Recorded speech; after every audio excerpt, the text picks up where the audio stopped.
Welcome to சஃபாஸ் recipes. இன்றைக்கி நம்ம கிச்சனில் ஆட்டுக்குடலை வச்சு கிரேவி செஞ்சு காட்ட போகிறேன். நான் ஆட்டுக்குடலை ஒரு 20 தண்ணி நல்லா கழுவிட்டு உப்பு மஞ்சத்தூள் சேர்த்து அதை க்ளீன் பண்ணிவிட்டு கடைசியாக சுடு தண்ணி ஊற்றி நீங்கள் அதை க்ளீன் பண்ணிவிடுங்க. இப்போ ஒரு குக்கர் வச்சுட்டு தேவையான அளவு எண்ணெய் ஊற்றிட்டு எண்ணெய் சூடான பிறகு எல்லா ஸ்பைசஸ் பட்டை லவங்கம் ஏலக்காய் இதெல்லாம் ஆட் பண்ணிவிட்டு 20 சின்ன வெங்காயம் உரித்து வச்சுருக்கேன்.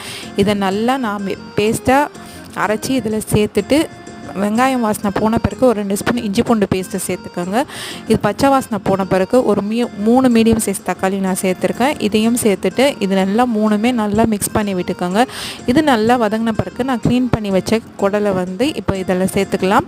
இதை சேர்த்துட்டு ஒரு 5 நிமிஷம் வதக்கி விட்டுக்கோங்க. இது வதங்கின பிறகு நம்ம எல்லா மசாலாவும் ஆட் பண்ணிக்கலாம்.